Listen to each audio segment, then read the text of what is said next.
making space itself disappear into a chain of mirror worlds, altering between the real and the virtual, a schematic program for portals.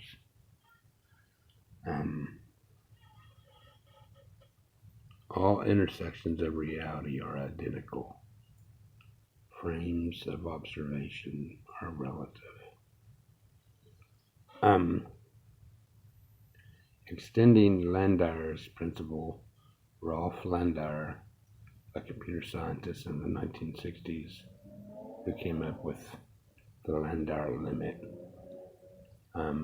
It basically says wherever information disappears, it has to reappear somewhere else.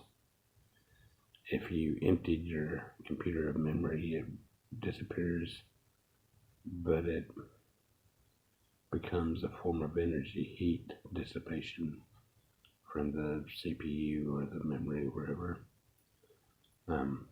it's meant to delete at. You don't make an object disappear per se. You make the space that the object is taken up disappear. Because once you shroud an object in a cloak, its shape, its character, its definition becomes meaningless. It's invisible. And if you can make it intangible, all the more meaningless is the object itself. So you don't make the object disappear. Extending Landauer's principle, you make the entire space disappear. But where does it go? Is it in here? It's where the object's at. Or is it in the interface, the intersection? Because that's what you would have been seeing if you didn't make the space disappear. You would still see the same space. So it really comes from the background behind the orb or the sphere. But then the background would have been in this space. So are you making space disappear? Again, the frame of reference is relative. All intersections are identical. The outside beyond the sphere and the intersection of space itself. This certain patch of space itself is identical to any point outside the sphere. Televisual portal mirror worlds topology. A quantum computer would be the intersection.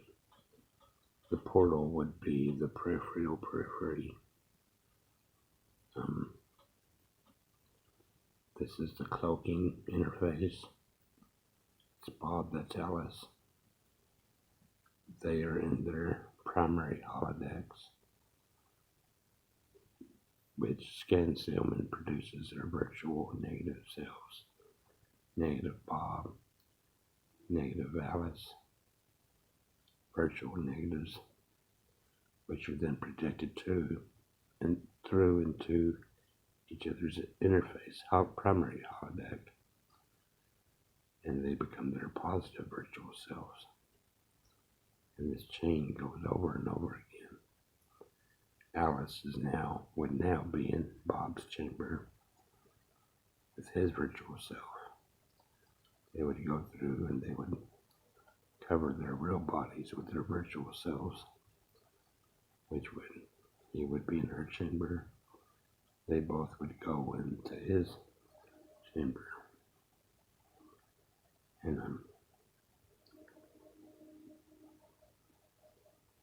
a certain point is cut off, the cloaking area, the cloaking interface that brings the light in from the outside and splits in two to illuminate the holodecks of each, while also making the orb itself invisible.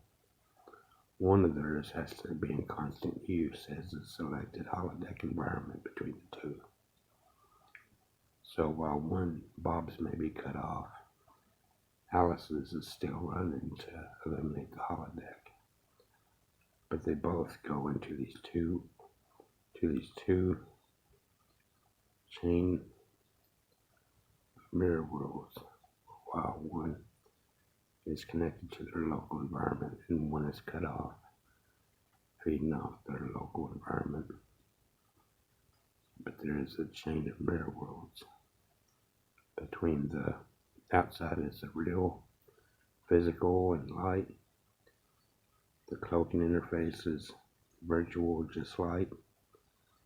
Their primary holodeck is real, light, and physical. Then their secondary holodeck is virtual, just light, virtual forms, transmitted back to the real, physical, and light, going up to the purely